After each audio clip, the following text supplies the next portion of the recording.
नमस्कार, आप देख रहे हैं एफिडेविट। मैं हूं पूजा। आइए डालते हैं अब तक की प्रमुख गतिविधियों पर एक नजर। गोरखपुर जंक्शन और कैंट रेलवे स्टेशन के बीच तीसरी लाइन के निर्माण और यार्ड रिमॉडलिंग के कार्य पूरा हो जाने के बाद गाड़ियों का संचालन हो गया है शुरू। रेलवे स्टेशन पर यात्रियों की बढ़ गई है चहल पहल। आगामी 10 मई को आयोजित हो रही राष्ट्रीय लोक अदालत के प्रचार प्रसार हेतु प्रचार वाहन को जनपद न्यायाधीश ने हरी झंडी दिखाकर किया रवाना। समग्र स्वास्थ्य देखभाल एवं गुणवत्तापूर्ण स्वास्थ्य सेवाएं सुनिश्चित करने के लिए जिले में सामुदायिक स्वास्थ्य अधिकारियों का प्रशिक्षण शिविर का आज हुआ शुभारंभ। राजकीय बौद्ध संग्रहालय के 39वें स्थापना दिवस समारोह पर महात्मा बुद्ध के पद चिन्हों विषय पर आधारित छायाचित्र प्रदर्शनी एवं आजमगढ़ निजामाबाद की टेराकोटा कला के चल रहे प्रशिक्षण कार्यशाला में बड़ी संख्या में विभिन्न स्कूली बच्चों और स्थानीय लोगों ने की भागीदारी। और अब गतिविधियां विस्तार से। गोरखपुर जंक्शन और कैंट रेलवे स्टेशन के बीच तीसरी लाइन के निर्माण और यार्ड रिमॉडलिंग का कार्य पूरा हो जाने के बाद गाड़ियों का संचालन शुरू हो गया है। लगभग 22 दिनों से चल रहे मेगा ब्लॉक के समाप्त होने से रेलवे स्टेशन पर यात्रियों की चहल पहल बढ़ गई है। सीपीआरओ पंकज कुमार सिंह ने बताया कि पूर्वोत्तर रेलवे यात्रियों की सुविधाओं और सुरक्षा को लेकर हमेशा ही तत्पर रहा है। इस कार्य से यात्रियों की सुविधाओं में विस्तार होगा। अभी हम लोग समर चल रहा है, तो ऐसे में समर वेकेशन भी शुरू हो रही है और साथ ही साथ शादी ब्याह का भी मौसम है। तो ऐसे में रेलवे न सिर्फ रेगुलर ट्रेनों का संचालन कर रहा है, बल्कि सभी इंपॉर्टेंट डेस्टिनेशंस के लिए हम लोग समर स्पेशल ट्रेनें भी चला रहे हैं। उसका नोटिफिकेशन रेगुलर वे में किया जा रहा है। साथ ही साथ जो हमारे सोशल मीडिया के आधिकारिक पेजेज हैं, ट्विटर के, फेसबुक के, इंस्टाग्राम के, इन सब के माध्यम से भी लोगों को स्पेशल ट्रेनों के बारे में जानकारी साझा की जा रही है। इसके अतिरिक्त जो प्रिंट मीडिया, इलेक्ट्रॉनिक मीडिया, आप लोगों के माध्यम से, डिजिटल मीडिया के माध्यम से भी लगातार हम लोग यात्रियों को बता रहे हैं कि कितनी समर स्पेशल ट्रेनें हम लोग चला रहे हैं। यात्रियों से अपील है कि जब भी अपना यात्रा प्रोग्राम बनाएं तो समर स्पेशल की जानकारी अवश्य ले लें। इसके लिए जो रेलवे का मोबाइल ऐप है NTES या नेशनल ट्रेन इंक्वायरी सिस्टम है, उसके माध्यम से जाकर ट्रेनों की सटीक जानकारी प्राप्त कर सकते हैं। गोरखपुर क्लब में नवनिर्मित गोरखपुर फिटनेस क्लब का उद्घाटन केंद्रीय वित्त राज्य मंत्री पंकज चौधरी ने किया।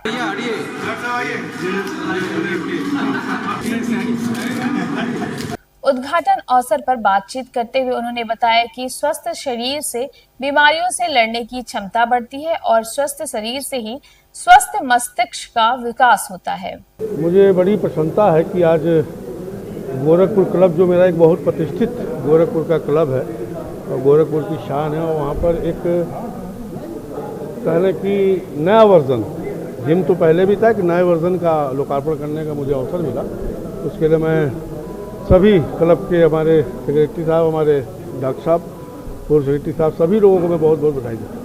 राष्ट्रीय विधिक सेवा प्राधिकरण नई दिल्ली और उत्तर प्रदेश राज्य विधिक सेवा प्राधिकरण लखनऊ के निर्देशानुसार आगामी 10 मई को आयोजित राष्ट्रीय लोक अदालत के प्रचार प्रसार हेतु प्रचार वाहन को जनपद न्यायाधीश तेज प्रताप तिवारी ने हरी झंडी दिखाकर रवाना किया।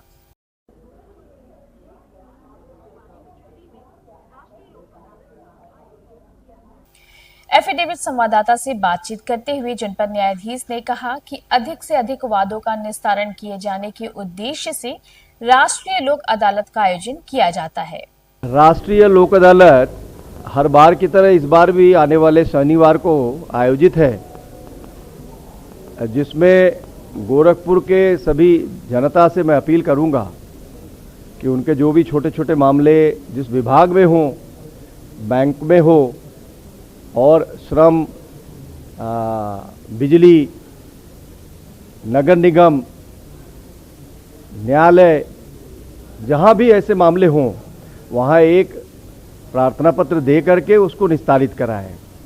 लोक अदालत में एक बार मामला निस्तारित हो जाता है तो इसकी कोई अपील नहीं होती है। तो सभी लोगों से पुनः अपील करूँगा कि ज़्यादा से ज़्यादा प्रार्थना पत्र देकर निस्तारित कराएं और जीवन को आनंदित कराएं।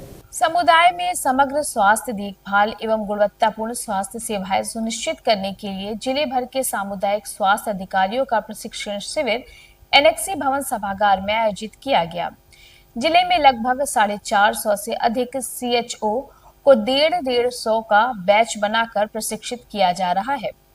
AD हेल्थ डॉक्टर जयवंत कुमार ने कहा कि बीमारियों की प्राथमिक जांच और स्थानीय स्तर पर उपचार उपलब्ध कराने के मामले में CHO स्वास्थ्य सेवा की रीढ़ है। जो हमारे हैं हेल्थ एंड वेलनेस सेंटर्स पे उनका ट्रेनिंग है, जो हमारे एक्सपेंडेड पैकेज मिले हैं, सेवाओं जो बढ़ी हैं उनके बारे में हमें ट्रेनिंग देनी है, जो CMO साहब ने अरेंजमेंट किया है इसका पूरा।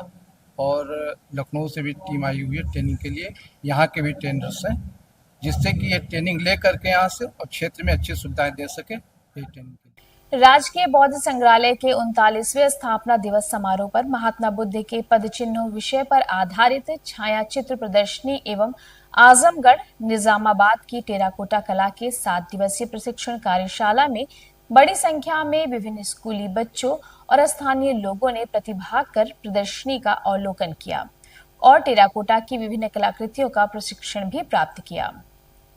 उप निदेशक डॉक्टर यशवंत सिंह राठौर ने कहा कि संग्रहालय की स्थापना से लेकर वर्तमान समय तक विभिन्न गतिविधियों एवं प्रयासों से युवाओं को तकनीकी रूप से प्रशिक्षित किया जा रहा है। हमारे राजकीय बौद्ध संग्रहालय गोरखपुर का 39वां स्थापना दिवस है।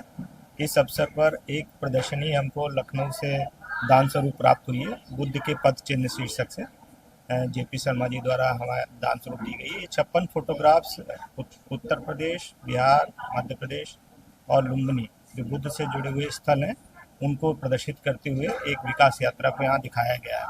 साथ में ही हमारे आजमगढ़ में एक निजामाबाद जगह है जहाँ ब्लैक पॉटरी का सृजन होता है, उसकी एक कार्यशाला 7 दिवसीय यहाँ चल रही है, जिसमें प्रतिभागी ब्लैक पॉटरी को बनाना और उसकी बारीकियों को सीख रहे हैं। इसमें जो बच्चे हैं बेसिकली गोरखपुर और गोरखपुर के आसपास के जिलों के हैं और कुछ प्रतिभागी हमारे फरीदाबाद जिले से भी आए हैं। अभियान थिएटर ग्रुप द्वारा आगामी 15 मई से 15 जून तक गोरखपुर जर्नलिस्ट प्रेस क्लब के संयुक्त तत्वावधान में एक प्रस्तुति परक नाट्य प्रशिक्षण शिविर का आयोजन किया जाएगा। इस बात की जानकारी अभियान थिएटर के अध्यक्ष श्री नारायण पांडे ने मीडिया कर्मियों को दी। यह गोरखपुर में एक प्रोडक्शन ओरिएंटेड थिएटर वर्कशॉप लगाया जा रहा है, उसी के संदर्भ में आज का यह प्रेस कॉन्फ्रेंस है। अभियान थिएटर ग्रुप यह वर्कशॉप हर वर्ष करता है। 2002 में इसकी स्थापना हुई थी अभियान थिएटर ग्रुप की, और इस वर्ष भी यह वर्कशॉप आयोजित हो रहा है। पहले वर्ष में एक बार आयोजित होता था मई जून के महीने में, लेकिन अब यह साल में 2-3 बार आयोजित होता है। लेकिन इस बार 15 मई से 15 जून तक यह वर्कशॉप इसलिए खास है कि इसमें गोरखपुर में जितने भी पत्रकार हैं उनके बच्चों को प्रशिक्षण दिया जाएगा और यह प्रशिक्षण पूरी तरीके से निःशुल्क होगा। PSC गोरखपुर और PSC मध्य जोन के तत्वावधान में 3 दिवसीय 26वीं बैडमिंटन एवं टेबल टेनिस प्रतियोगिता का आज से शुभारंभ हो गया। प्रतियोगिता का उद्घाटन सेना नायक आनंद कुमार द्वारा PSC वाहिनी के स्पोर्ट्स ग्राउंड पर किया गया। इवेंट में 9 टीमों के 107 खिलाड़ियों द्वारा प्रतिभाग किया जा रहा है। और अब मुझे दीजिए इजाजत, देखते रहिए एफिडेविट। धन्यवाद।